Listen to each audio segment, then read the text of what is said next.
ఓం గణేశాయ నమః. శ్రీ గురుభ్యో నమః. అయితే ఒకసారి బ్రహ్మగారు ఒక పెద్ద సభ చేశారట. ఈ సభలో పాల్గొనటానికి 3 రకాల సభ్యులుగా శ్రోతలుగా ఉండేవారిని 3 రకాల వారిని పిలిపించారట. ఒకటి, దేవలోకం నుంచి దేవతలను రమ్మన్నారు. 2, పాతాళలోకం నుంచి రాక్షసులను రమ్మన్నారు. 3, మనుష్యలోకం నుంచి కొంతమంది మనుష్యులని రమ్మన్నారు. ఈ ముగ్గురుని ఈ సభలో శ్రోతలుగా సభ్యులుగా ఉండటానికి పిలిచారు. వీరందరూ బ్రహ్మగారు ఉద్దేశించిన సభకు అందరూ విచ్చేసి ఆసీనమయ్యి బ్రహ్మగారి కోసం ఎదురు చూస్తూ ఉన్నారు. అయితే బ్రహ్మగారు వచ్చే లోపల అసలు బ్రహ్మగారు ఇంత పెద్ద సభ ఎందుకు చేస్తుంటారు, మనందరినీ ఒకేసారి రమ్మన్నారు అంటే చాలా పెద్ద కారణం అయి ఉంటుంది. మనకు ఎంతో మంచి ఉపదేశం, ఎంతో పెద్ద ఉపదేశం చేస్తారు, సమయం కూడా పట్టవచ్చు అనుకుంటూ వాళ్ళల్లో వాళ్ళు చర్చించుకుంటున్నారు. ఈలోపు బ్రహ్మగారు రానే వచ్చారు. అందరూ లేచి బ్రహ్మగారికి నమస్కరించి, అయ్యా, మాకు ఏదైనా ఉపదేశాన్ని ఇవ్వవలసిందిగా కోరుచున్నాము అని అన్నారు. బ్రహ్మగారు దా దా దా అని 3 సార్లు పలికారు. అయితే వీరందరూ సభని ప్రారంభించడానికి ముందుగా ఏదైనా ప్రార్థనా శ్లోకం లాంటిదేమో అని చెప్పి ఉపదేశం కోసం కాసుకొని ఉన్నారు. బ్రహ్మగారు 3 సార్లు దా దా దా అనే అక్షరాన్ని జపించి వెళ్ళిపోయారు. బ్రహ్మగారు వెళ్ళిపోయాక ఇక చేసేదేముంది? అందరూ ఒకరి ముఖం ఒకరు చూసుకుంటూ అందరూ సభ నుంచి వెళ్ళిపోయారు. వెళ్ళిపోయిన తర్వాత దేవతలందరూ ఒక దగ్గర కూర్చొని, బ్రహ్మగారు ఇంత పెద్ద సభ చేసి ఊరికే పిలిచారు, ఆయన చెప్పిన దాంట్లో ఖచ్చితంగా పరమోపదేశం ఉంటుంది, మనకు ఆయన ఇచ్చిన ఉపదేశం ఏంటో గ్రహించి మనము దానిని అనుసరించాలి అనుకొని అందరూ కూర్చొని ఆలోచించారు. ఆలోచిస్తూ ధా అంటే ధామ్యథ అని ఒక నిర్ణయానికి వచ్చారు. అంటే దేవతలు అంటే ఎంతో మంచి పనులు, సద్గతులు, పుణ్యకార్యాలు చేస్తే కానీ వాళ్లకు దైవత్వం అనేది రాదు. కానీ అంత మంచి పనులు చేసి దైవత్వం వచ్చిన తర్వాత ఏదో ఒక కోశాన అహంకారం ఖచ్చితంగా దాగి ఉంటుంది, అది బయటపడుతుంది. కనుక మనము అహంకారాన్ని కూడదు, అహంకారాన్ని వదిలేయాలి, ఇది ధామ్యత అనుకున్నారు. సరే, ధామ్యత ఒక దా సరిపోయింది. మరి బ్రహ్మగారు 3 సార్లు కదా ధా ధా దా అని అన్నారు అనుకుంటే, లేదు, మనకి ఒక దా, దేవతలకి మనుషులకి ఒక దా, రాక్షసులకి ఒక దా, కనుక ఆ 2 దాల గురించి మనం పట్టించుకోవాల్సిన అవసరం లేదు. మనం దామ్యతను పాటిస్తూ ఇంద్రియ నిగ్రహంతో ఉంటూ మంచి కార్యాలను చేస్తూ ఉంటే చాలు అనుకున్నారు. తర్వాత రాక్షసులందరూ ఒక దగ్గర కూర్చొని వీళ్ళు చర్చాగోష్ఠికి దిగారు. సాధారణంగా రాక్షసులు అంటే యుద్ధం, వైరం, ఆ యుద్ధం వైరం కూడా ఎంతో కసిగా, క్రూరత్వంతో, ఏ మాత్రం దయాదాక్షిణ్యాలు లేకుండా ఋషుల, దేవతల, మునీశ్వరుల, సాధారణమైన మానవుల అనేది ఏది చూడకుండా, అసలు దయ అనేది లేకుండా ప్రవర్తిస్తుంటారు. కనుక దా అంటే దయ, దయత్వం. ఈ దయత్వాన్ని మనలో పెంచుకోమని బ్రహ్మగారు మనకు ఉపదేశించారు అని చెప్పి ఒక నిర్ణయానికి వచ్చారు. అయితే ఇంకొక 2 దాల మాట ఏమిటి అంటే, వారు కూడా లేదు, మనకి ఒక దా సరిపోతుంది, ఒక దా దేవతలకి, ఒక దా మానవులకి అని చెప్పి వాళ్ళ చర్చాగోష్ఠిని ముగించేశారు. ఇక మనుషులు, వీరందరూ కొంతమంది కూర్చొని వీరు కూడా ఇలానే ఆలోచించి మనలో ఏమి తక్కువ అంటే ఏమి తప్పులు చేస్తున్నాం, బ్రహ్మగారు మనకి ఏమి ఉపదేశించారు అని ఆలోచించి దా అంటే దానం అని గుర్తించారు. ఎందుకంటే మనుషులలో పిసినారితనం అనేది చాలా ఎక్కువ. మన వేదాల ప్రకారం తపస్సు అంటే దానంతో సమానం అన్నమాట. ముఖ్యంగా ఈ కలియుగంలో మనుషులు చేయవలసింది దానం. కనుక పిసినారితనం అంటే సాధారణంగా కాదండి. ఉదాహరణకి చెప్పాలంటే, ఒకవేళ పొరపాటున మన చేతిలో కొంత డబ్బు ఉంది, ఒంటరిగా ఉన్నాం, ఏదో ఒక దొంగ వచ్చాడు, డబ్బులు ఇస్తావా లేదంటే బాధనా అంటే కొట్టనా అంటూ బెదిరించాడు. మనం డబ్బులు ఇచ్చేస్తామా అండి? అక్కడి నుంచి ఎలా తప్పించుకోవాలి అనుకుంటాం. లేదా దొంగ 1-2 దెబ్బలు కొట్టినా ఏదో ఒకలా తప్పించుకొని పారిపోయేద్దాం అనుకుంటామే కానీ ఆ డబ్బుల్ని మాత్రం వదులుకోవాలి అనుకోం. కనుక దానం చేయటం అనేది గుర్తించారు. కనుక మనం దాన ధర్మాలు చేద్దాం అని నిర్ణయించుకున్నారు. మిగతా 2 దాల సంగతి ఏంటి అంటే, లేదు లేదు, మన మనుషులకి ఒక్కదానే, ఇంకొక దా దేవతలకి, ఒక దా రాక్షసులకి అని చెప్పి వాళ్ళు వెళ్ళిపోయారు. వీళ్ళందరూ ఎటు వాళ్ళు అటు వెళ్ళిపోగా మహర్షులు వీళ్ళు ఆలోచించారు. బ్రహ్మగారు దా దా దా అన్నారు అంటే ఇది కేవలం ఒకరికి ఒక దా అన్నట్టుగా కాదు. పోనీ ఒకరికి ఒకదానే వాళ్ళు ఏ రకంగా అర్థం చేసుకున్నా అనుకుంటే ముగ్గురిని పిలిచినప్పుడు ఒకేసారి దా అంటే సరిపోతుంది కదా. ఎవరికి కావాల్సిన అర్థాన్ని వాళ్ళు తీసుకుంటారు. లేదా రాక్షసులను పిలిచి ఒకసారి విడివిడిగా దేవతలకు మనుషులకి ఒక్కొక్కసారి సమావేశం పెట్టి ఒక దా చెప్తే సరిపోతుంది కదా. ముగ్గురిని ఒకేసారి కూర్చోపెట్టి 3 దాలు చెప్పారు అంటే ఏమై ఉంటుంది అని ఆలోచించి ధామ్యత, దత్త, దయత్వం ఈ 3 మనుషులలో ఖచ్చితంగా ఉండాలి అని చెప్పి అనుకున్నారన్నమాట. అయితే మనుషులలో ఈ 3 గుణాలు ఏంటి?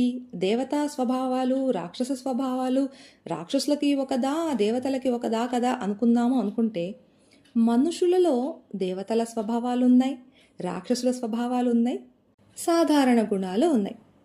దేవతా స్వభావాలు, రాక్షస స్వభావాలు అంటే మన మనస్సు కానీ బుద్ధి కానీ ఏదైనా ఒక మంచి పని, ఒక దానం, ఒక మంచి ఆలోచన చేసేటప్పుడు అది దేవతాగణంగా భావిస్తారు. అదే మనలోని చెడు ఆలోచనలని రాక్షస భావాలుగా భావిస్తారు.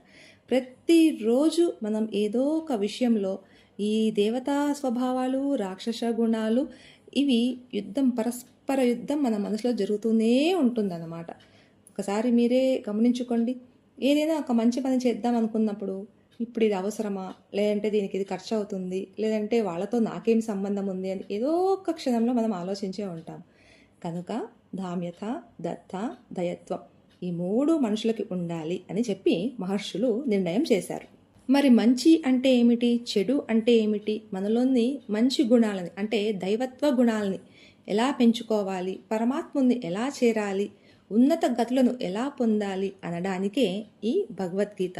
అందుకే శ్రీకృష్ణ పరమాత్మ అర్జున్ని కేవలం ఒక వాద్యంగా చేసుకొని ఈ భగవద్గీతను మనకందరికీ బోధించారన్నమాట. మరి భగవద్గీతను గీతామృతం అంటాం. అంటే గీతా అమృతం, అమృతంతో సమానమైనది గీతామృతం అని ఎందుకంటాము? ఇందులోని ప్రతి పదం, ప్రతి వాక్యం మనుషుల్ని ఎంతో ఉద్ధరించడానికి, ఉన్నత పదవులు చేరుకోవటానికి, ఆ పరమాత్మున్నే చేరుకోవటానికి ఎంతో సహాయపడతాయి. మనకందరికీ తెలిసినట్టుగా భగవద్గీతలో 700 శ్లోకాలు ఉన్నాయి. కానీ గీతా మహాత్మ్యం అంటే భగవద్గీత యొక్క మహత్యాన్ని తెలిపేటువంటిది గీతా మహత్యం. పద్మపురాణం ప్రకారం ఈ గీతా మహత్యంలో 900 శ్లోకాలు ఉన్నాయన్నమాట. అంటే 700 శ్లోకాలకి వ్యాకరణ 900 శ్లోకాలు ఉందన్నమాట. దీని అర్థం ఆ అమృతాన్ని గురించి ఎంత చెప్పినా తక్కువే అని. మన జన్మకి సార్థకత చేకూర్చే గ్రంథం భగవద్గీత కాకుండా ఇంకేదైనా ఉందా అంటే చెప్పటం కష్టమే. భగవద్గీత ప్రతి అధ్యాయం మనం మొదలు పెట్టేకి ముందు అథ ప్రథమోధ్యాయ అని పలుకుతాం కదా. అసలు ఈ అథ అంటే ఈ శబ్దానికి అర్థం ఏమిటి, అసలు ఈ శబ్దం ఎలా వచ్చింది? బ్రహ్మగారు సృష్టి ఆరంభంలో అంటే ముందు ఆయన వెలిసిన వెంటనే ఆయన గొంతులో నుంచి 2 శబ్దాలు వచ్చాయంట. ఒకటి ఓంకారం, 2 అథ. ఈ 2 శబ్దాలు కూడా ఎంతో మంగళకరమైనవి. కానీ ఓంకారాన్ని పఠించాలంటే ఒక సమయం, ఒక నిర్దిష్టత వంటివి కలిగి ఉంటుంది. కానీ అథ శబ్దం అలా కాదు. ఓంకారానికి సమానమై ఉండి ఎప్పుడు ఉచ్చరించినా కూడా అంతటి పుణ్యాన్ని కలుగజేసే శబ్దం అథ. మరి నిన్నటి రోజున మనం కొద్దిగా గీతామృతాన్ని పానము చేశాము కదా. ధర్మక్షేత్రే కురుక్షేత్రే సమవేతాయుయుత్సవః మామకాః పాండవాశ్చైవ కిమకుర్వత సంజయ. ఇది మనుష్యులకి ఎలా అన్వయమవుతుందో నిన్న చూసాం. అంటే ధర్మమైనటువంటి ఈ మానవ క్షేత్రంలో మామకా అంటే కొన్ని స్వభావాలు, పాండవ అంటే మరికొన్ని భావాలు పరస్పరం నిరంతరం యుద్ధము చేయటం. ఇలా మంచి భావాలు, చెడు భావాలు కొట్టుకుంటూ ఉంటే ఏం జరిగింది అన్నట్టుగా మనం తీసుకుందాం. అయితే కథాపరంగా ఏంటంటే, ఇది యుద్ధం జరిగిన రోజు సంజయుడు ధృతరాష్ట్రునికి చెప్పలేదు సుమి. వేదవ్యాసుడు ఇచ్చిన వరం వల్ల సంజయుడు యుద్ధభూమిలో సంచరిస్తూ ఉంటాడు. ప్రతి విషయం క్షుణ్ణంగా పరిశీలిస్తూ తెలుసుకుంటూ ఉంటాడు.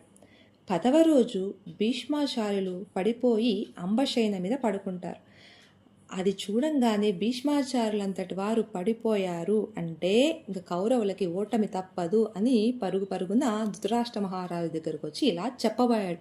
అయ్యా యుద్ధంలో అని మొదలు పెట్టేసరికి ధృతరాష్ట్రుల వారు, అలా కాదు సంజయ, మొదటి రోజు నుంచి ఏమి జరిగిందో అది చెప్పు అంటూ ఈ మన భగవద్గీత ప్రథమోధ్యాయం మొదలు అవ్వటంతోనే ధృతరాష్ట్ర ఉవాచ అంటే ధృతరాష్ట్రుడు సంజయుణ్ణి ఇలా అడిగాడనమాట. అంటే ధర్మక్షేత్రమైనటువంటి కురుక్షేత్రంలో మా పిల్లలు పాండవాశ్చైవ పాండురాజు పిల్లలు యుద్ధం చేయాలనుకున్న వారు ఏమి చేశారు అంటే ఇందులో అంతరార్థం ఏంటంటే, ధృతరాష్ట్రుని యొక్క అంతరార్థం ఏమిటంటే, ధర్మక్షేత్రే అంటే ఈ కురుక్షేత్రం ఎంతో ధర్మమైనది. ఒక్కొక్కసారి మనల్ని మనం పరిశీలించుకుంటే, మనం ఏదైనా పుణ్యక్షేత్రాలకు వెళ్ళామనుకోండి, అక్కడ ఏదన్నా ఒక సేవ కానీ ఒక అభిషేకం కానీ దేనికన్నా వెళ్ళామనుకోండి, అరే ఇంకొక రోజు ఉండి సేవ చేసుకుందాం, ఈ అభిషేకమే కాకుండా దేవుడు ఊరేగింపు చూసి వెళ్దాం, లేదంటే ఇంకొక మంచి పని చేద్దాం అనే భావన మనకి కలుగుతుంది. అయితే ధృతరాష్ట్రునికి అనుమానం వచ్చిందంట. ఇది ధర్మక్షేత్రం కాబట్టి, పాండవులు మరీ ధర్మాత్ములు కాబట్టి ఈ యుద్ధము చేస్తే ప్రాణ నష్టం ఎక్కువ, ఎవరికీ పెద్దగా సుఖం ఉండదు అని ఆలోచించి, అయ్యా మాకు ఏ రాజ్యము ఇయ్యకపోయినా అక్కర్లేదు, ఈ యుద్ధం వద్దు, ప్రశాంతంగా ఉంటే చాలు అనుకొని వెళ్ళిపోయారేమో, కౌరవులు దాన్ని ఒప్పుకొని యుద్ధాన్ని ఆపేశారేమో అని ఒక పక్క ఆలోచించాడు. ఇంకొక పక్క తన పుత్రులు ఎంత దుర్మార్గులో ధృతరాష్ట్రునికి తెలుసు. కానీ ఆయనకు పుత్రుల మీద ఉన్న ప్రేమ దానిని కప్పేసింది. ఆ ధర్మక్షేత్రంలో వీళ్ళ పిల్లల బుద్ధి కూడా మారిపోయి, సరే మీరు అడిగిన ఆ హస్తినాపురాన్ని ఏదో మీకు ఇచ్చేస్తాము, మీ రాజ్యాన్ని మీరు పాలించుకోండి, మా రాజ్యాన్ని మేము పాలించుకుంటాము అని చెప్పి యుద్ధాన్ని ఏమన్నా విరమించుకున్నారా, దానికి పాండవులు ఖచ్చితంగా అంగీకరిస్తారు ఇలా అంటే అని కూడా ఆయనకి తెలుసు అనమాట. ఈ ఉద్దేశంతో ధర్మక్షేత్రే అనే పదాన్ని ధృతరాష్ట్రుల వారు ఉచ్చరించారు. దీనికి సమాధానాన్ని ఇస్తున్న సంజయుడు ఇలా పలికాడు. దృష్ట్వా తు పాండవానీకం వ్యూఢం దుర్యోధనస్తథా ఆచార్యముపసంగమ్య రాజా వచనమబ్రవీత్ అంటూ సంజయుడు మొదలుపెట్టాడు. చెప్పడమే అయ్యా భీష్మాచార్యులు పడిపోయారు అంటే ఇక ధృతరాష్ట్రుడు ఏమీ వినలేడు.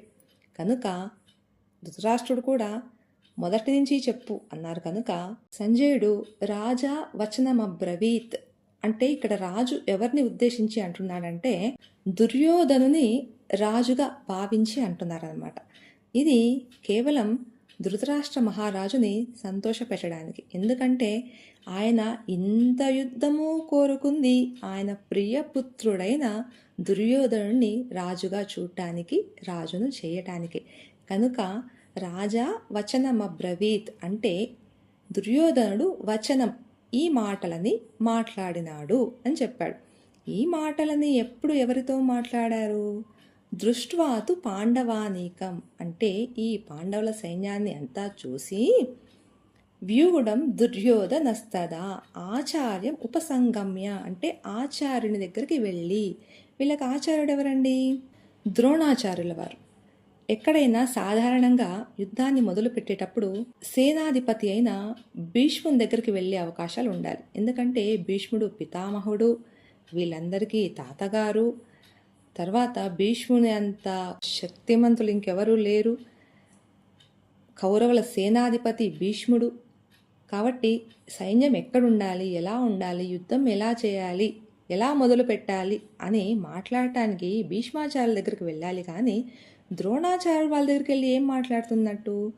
పోనీ ఇలా అర్థం చేసుకుంటే మనం ఏదైనా మంచి పని మొదలు పెట్టేటప్పుడు గురు బ్రహ్మ గురు విష్ణు లాంటి శ్లోకాలు చెప్తాం, గురువును ఒక్కసారి నమస్కరించుకుంటాం.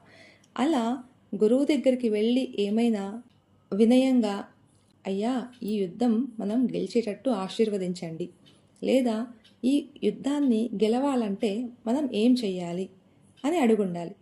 ఇలా అడుగుంటే ఖచ్చితంగా కౌరవులు యుద్ధాన్ని గెలిచేవారు. దుర్యోధనుడు గురువుని ఇలా మాత్రం అడగలేదు. అడుగుంటే ఖచ్చితంగా ఆయన చెప్పుండేవారు. ఎందుకంటే 100 మంది కౌరవులకి 5 మంది పాండవులకి అస్త్రశస్త్రాలను బోధించింది సాక్షాత్తు ద్రోణాచార్యుల వారే. గురువుకు తెలియని విద్య శిష్యుల దగ్గర ఉంటుందా చెప్పండి? అంతటి విద్య ఆయన దగ్గర ఉంటుంది. ఆయన తలుచుకుంటే ఒక్క నిమిషంలో అయిపోదా యుద్ధం? మరి ఈ విషయం కాకుండా గురువైన ద్రోణాచార్యుడి దగ్గరికి వెళ్ళి దుర్యోధనుడు అసలు ఏమి మాట్లాడాడు అనే విషయం రేపటి రోజు తెలుసుకుందాం. ప్రతిరోజు కొన్ని శ్లోకాలు పారాయణం చేస్తూ భగవద్గీతను నేర్చుకుందాం. మరి ఈరోజు ప్రశ్న, 3 దాలు అంటే ఏమిటి? 3 దాలు అంటే ఏమిటి? ఓం శ్రీ పరమాత్మనే నమః. శ్రీమద్భగవద్గీత అథ ప్రథమోऽధ్యాయః. అర్జున విషాదయోగః. ధృతరాష్ట్ర ఉవాచ ధర్మక్షేత్రే కురుక్షేత్రే సమవేతాయుయుత్సవః. మామకాః పాండవాశ్చైవ కిమకుర్వత సంజయ. సంజయ ఉవాచ దృష్ట్వా తు పాండవానీకం వ్యూఢం దుర్యోధనస్తదా ఆచార్యముపసంగమ్య రాజా వచనమబ్రవీత్. పశ్యైతాం పాండుపుత్రాణాం ఆచార్యమహతీం చ మూం వ్యూఢాం ద్రుపదపుత్రేణ తవ శిష్యేణ ధీమతా. అత్ర శూరా మహేశ్వాసా భీమార్జున సమాయుధి. యుయుధానో విరాటశ్చ ద్రుపదశ్చ మహారథః. దృష్టకేతుశ్చేకితానః కాశీరాజశ్చ వీర్యవాన్. పురుజిత్ కుంతిభోజ్యశ్చ శైబ్యశ్చ నరపుంగవః. యుధామన్యుశ్చ విక్రాంతః ఉత్తమౌజాశ్చ వీర్యవాన్. సౌభద్రో ద్రౌపదేయాశ్చ సర్వ ఏవ మహారథాః.